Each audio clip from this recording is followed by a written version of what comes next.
Esse canal ele foi criado com o intuito de falar sobre ciência e espiritualidade de uma forma didática e de uma forma que faça com que a espiritualidade ela tenha fundamentos, ela tenha, digamos que, uma base sólida. Quando nós temos uma espiritualidade com uma base sólida, fica muito mais fácil da gente trafegar no mundo espiritual. Mas enfim, o que seria o mundo espiritual se não essa tridimensionalidade na qual nós estamos imersos aqui nessa realidade, não é verdade? E ao mesmo tempo, tendo em vista esse fato, existem muitos canais e muitas pessoas com paradigmas que acabam distorcendo a forma como essa realidade espiritual ela funciona. Então, tendo isso em vista, eu acredito que canais que falam e comentam sobre espiritualidade em uníssono com a ciência, elas estão ajudando aqueles que realmente querem uma espiritualidade que carreguem bases sólidas. Porque em meio ao mundo quântico e a extraterrestres, existe algo bom. O mundo, a realidade, ela é boa quando se compreende a realidade. E para se compreender a realidade, é necessário que se tenha uma consciência ancorada, uma consciência alinhada em como essa realidade funciona. E a forma como a sua consciência ela enxerga como essa realidade funciona está totalmente relacionada com o seu paradigma. O que moldou o seu paradigma, além da sua criação? Nós vemos, por exemplo, por aí, muitas crianças que já nascem com um celular na mão. É claro que eu não vou adentrar muito nesse aspecto de se é negativo ou positivo isso, pois eu não sei o que fez com que as pessoas projetassem o celular para ele ser como ele é. Afinal, qual é o efeito que o celular, o algoritmo em si, ele tem na nossa psique? Existem especialistas X e especialistas Y na internet que falam coisas que acaba fazendo com que, quando a gente coloca as informações que ambos falam na internet, tem uma contradição. Ao mesmo tempo que tem aqueles que fazem com que, ou na verdade que falam que o celular, o algoritmo do celular faz com que o cérebro humano treine a escolha, porque você escolhe os conteúdos que você absorve com mais eficiência, treinando esse poder de escolha, de discernimento. Por outro lado, tem pessoas que falam que gera TDAH, gera problema com foco, etc. Então, não vou entrar aqui nesse sentido. Mas antes mesmo do celular, existia uma coisa chamada cinema, entretenimento, mídia, Hollywood. Os filmes, eles passam coisas para nós que são totalmente relacionadas com a vida real, só que com uma pitada de ficção, com uma pitada de fantasia, que faz com que aquela referência que tem base na realidade, que eles passam através dos filmes, tenha uma certa distorção. É claro que quando você vai assistir um filme de terror, um Harry Potter, etc., você sabe que aquilo dali não é assim que funciona, né? Você sabe que aquilo é uma fantasia, que são atores, etc. Só que será que uma criança, ela sabe disso? Uma criança muito pequena, ela sabe disso? É claro que muitas delas sabem disso. Só que será que o subconsciente ou o lado mais inconsciente do ser humano, da psique, o lado mais oculto da psique humana, ela tem esse discernimento como o seu subconsciente tem? É sobre isso. Afinal, existe uma área do nosso cérebro chamada córtex pré-frontal. O córtex pré-frontal, ele tem essa responsabilidade de filtrar aquilo, o que a gente absorve, não é verdade?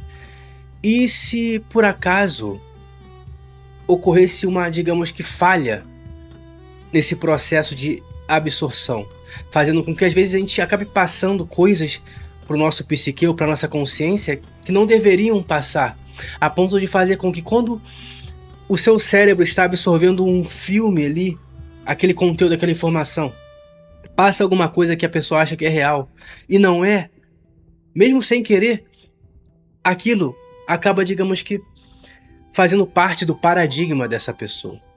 E vemos por aí canais relacionados e sobre espiritualidade que estão canalizando pinguim, papagaio, cachorro, etc.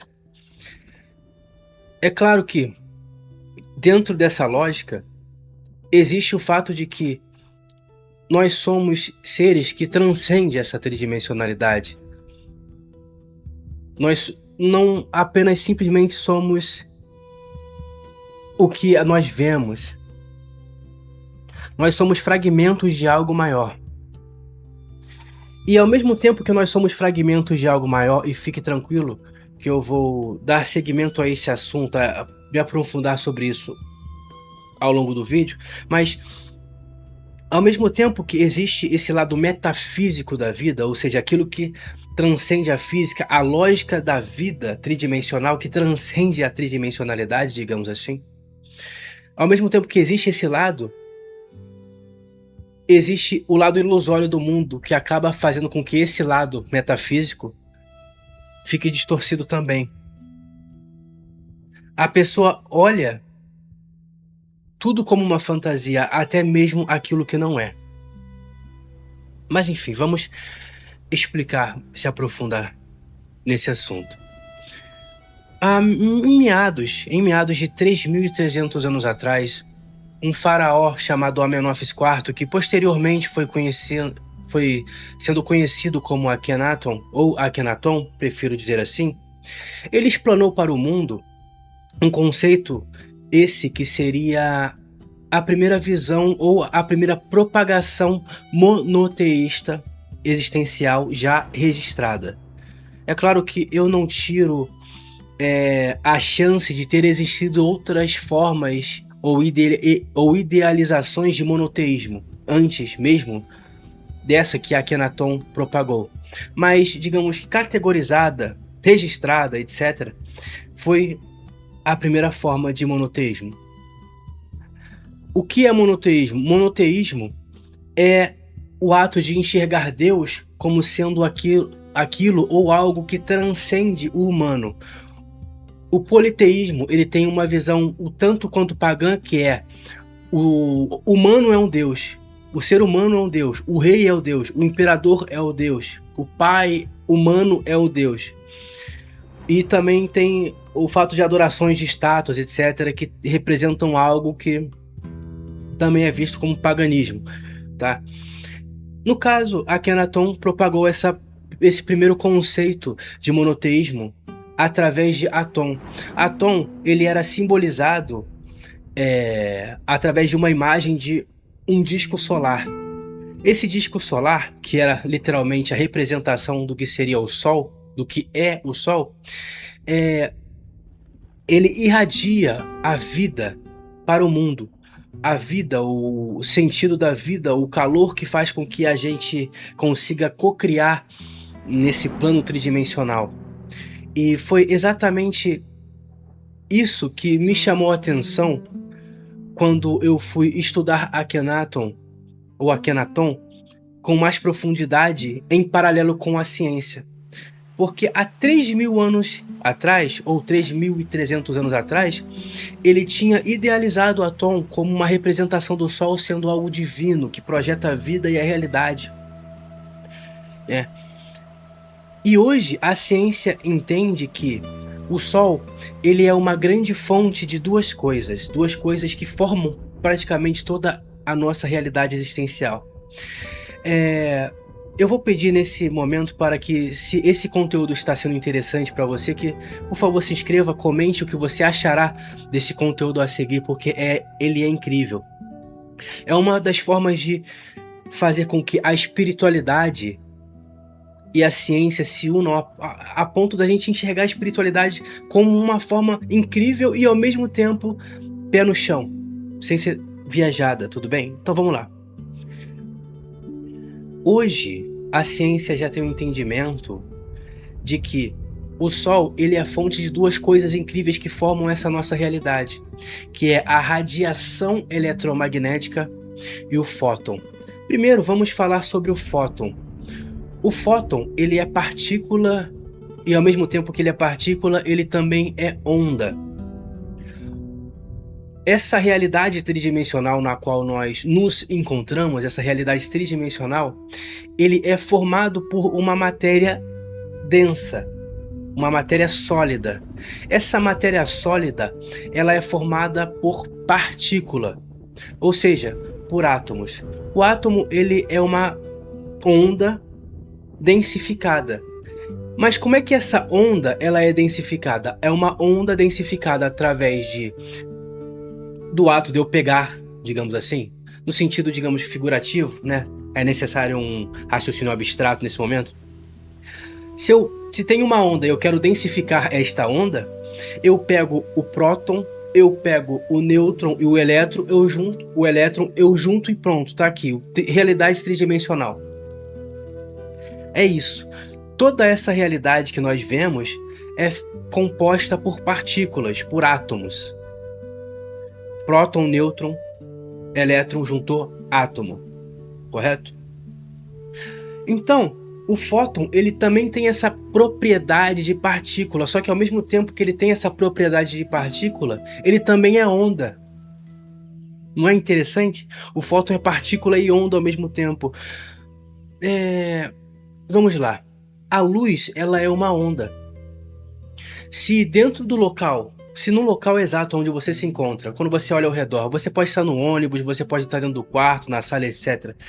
Se você olha ao seu redor e está tudo iluminado, significa que o fóton está batendo naquele objeto, na parede, enfim, nos cômodos. E quando o fóton bate naquela partícula, ela faz com que ela seja possível de ser enxergada. A partícula do objeto fique possível de ser enxergado. Você está enxergando essa janela que é marrom. Se você só está enxergando essa janela que é marrom porque o fóton está batendo nessa janela. E depois que o fóton bate nessa partícula, nessa janela que é composta por partículas, átomos, ela volta para a sua retina. E a sua retina, ela absorve esse fóton e depois que esse fóton passa pela sua retina, ele passa por formas de decodificações a ponto do seu cérebro interpretar que aquele objeto é uma janela e que aquela janela é feita de madeira e que aquela janela é marrom e que ela precisa de um trato. Compreendem o quanto é interessante? Mas Daniel, se partícula e onda é fóton, você está dizendo então que a partícula que está na janela também é fóton?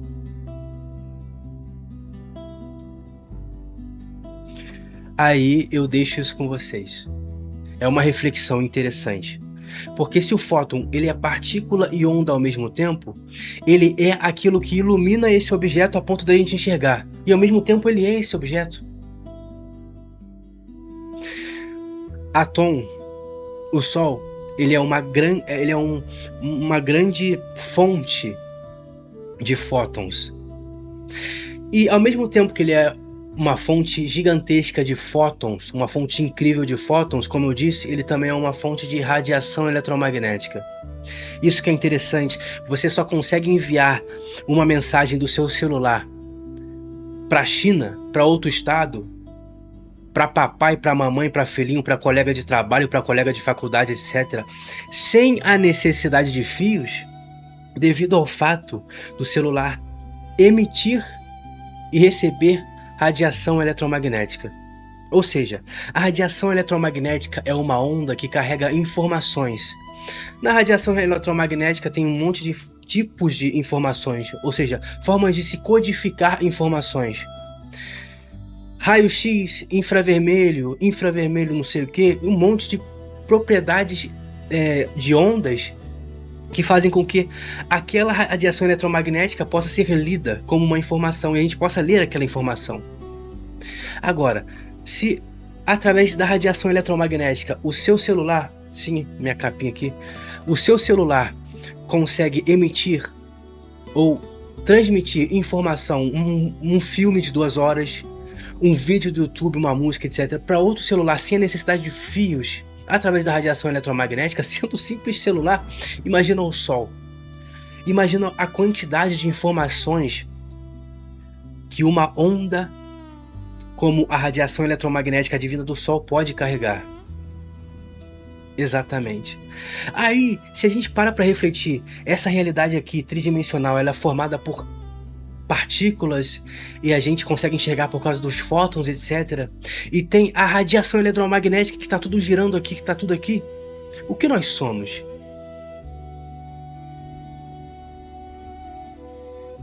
O nosso planeta, ele gira ao redor de um Sol, de Atom, que emite todas essas informações que fazem com que nós enxerguemos as coisas, entendamos as coisas, né? Porque é partícula, é matéria e informação ao mesmo tempo. O Sol que está girando em torno... corrigindo. Os planetas que estão girando em torno desse Sol, eles fazem parte desse sistema solar. Esse sistema solar está girando em torno de um Sol maior, na qual esse Sol maior tem em torno outros sistemas solares girando. Quando você olha para o céu, você vê um monte de estrelas. Essas estrelas são nada mais, nada menos do que outros sóis. Então, o que nós somos? Se nós paramos para refletir profundamente, realmente, sobre o que é o Sol, nós vamos entender que o Sol é uma consciência. E nós somos fragmentos individualizados dessa consciência, dirigindo um corpo biológico chamado alma. Você não é a sua alma. Você tem uma alma. A sua alma é aquilo que você olha ou aquilo que você vê quando olha no espelho. O que você vê quando você olha no espelho? Se você ligar a câmera frontal, o que você vê? Você vê o seu corpo. Aquilo é uma alma. O que é o espírito? O espírito é uma consciência individualizada de uma consciência maior que está dirigindo a sua alma. Você não é o que você pensa, você é aquilo que observa o que você pensa. O que você pensa está ligado a uma coisa chamada estrutura neural. Você não tem neurônios apenas no seu cérebro, você tem neurônios em todos os órgãos do seu corpo. A estrutura neural é funcionalmente e tecnicamente uma rede elétrica. Essa rede elétrica, ela é responsável por tanto, digamos que processar os dados, as informações do seu corpo, quanto o seu pensamento, etc. Eu estou mexendo num computador. Você é o seu computador? Não. Mas você está mexendo no computador. Você está digitando o que você está escrevendo no seu computador. É o seu computador que está escrevendo ou é você que está digitando? Você é o seu computador? Não. Mas o computador ele também tem eletricidade. Assim como a sua alma também tem eletricidade. Você é aquilo que está controlando esse computador, que é a sua alma. Da mesma forma que o Sol emite e interage com outros sóis através do campo eletromagnético, da magnetosfera, etc. E assim a gente vai expandindo o nosso entendimento sobre a nossa realidade. Você está interagindo com o Sol, porque o seu coração, ele é o centro do seu campo eletromagnético. E tudo o que tem campo eletromagnético está interagindo. O Sol está interagindo com o Sol maior e o planeta Terra, na qual você está totalmente imerso nesse campo eletromagnético do planeta, tendo sim um campo eletromagnético individual, ele está girando em torno do Sol, que só está girando em torno do Sol por causa do campo eletromagnético do Sol, porque eu não sei se você sabe, mas o planeta Terra ele só gira em torno do Sol, assim como outros planetas, porque a massa densa do Sol está sugando os planetas. Só que em vez dos planetas eles se aproximarem do Sol, assim, eles vão se aproximando, girando. Até que as formigas desçam no ralo. Eu falei as formigas desçam no ralo para vocês terem uma ideia na imaginação de vocês como funciona. E quando a gente para observar isso, a gente vai entendendo sobre leis universais e como tudo está em movimento. Só que isso eu vou falar no outro vídeo, no próximo vídeo. Porque se tudo está em movimento, a parede está em movimento também? Sim, os átomos estão vibrando, etc. Mas e aí? Se tudo está em movimento, por que parece que a gente está parado, etc? Eu vou falar sobre uma dimensionalidade que transcende no próximo vídeo. Transcende e você vai entender sobre essa dimensionalidade, que é o tempo. Tudo bem? Enfim, assista esse vídeo quantas vezes você quiser. Porque da mesma forma que o Sol emite radiação eletromagnética, o celular também, nós também, através dessa rede elétrica e do nosso campo eletromagnético, nós emitimos, porque o coração ele pulsa. O coração ele não só pulsa o sangue para o resto do seu corpo, meu amigo. Ele também pulsa como frequência para fora do seu corpo, para outros corpos sutis que você tem e outros corpos sutis que outras pessoas têm. Daniel, então será que é por isso que às vezes quando eu penso em alguma coisa, a pessoa do meu lado fala alguma coisa relacionada, aí existem essas coisas de sincronicidade? Será que é por isso? Será que é por isso que às vezes eu enxergo muitas horas iguais? Quando uma pessoa que está do meu lado, eu estou conversando sobre uma pessoa, eu começo a pensar sobre alguma coisa, e essa pessoa fala exatamente sobre o que eu estou pensando. É magia? É o quê? É ciência. Só que é uma ciência oculta das pessoas. Tem pessoas que não acreditam no transcendental, mas estão mandando mensagem para a China, para os Estados Unidos, para o Canadá, para a Europa. Então, nós somos todos átom, só que de uma forma fragmentada, individualizada, experienciando si mesmo. Pois tudo que existe adveio de apenas um ponto, o Sol central, que foi se expandindo, e depois que ele se expandiu, ele criou formas de se experienciar através de matérias como esta que você está vendo e que você é. Não, você não é uma alma. Você é um espírito que está dirigindo uma alma. Para quem não sabia a diferença de espírito e alma, eis a diferença de espírito e alma. Mas enfim, fiquem bem.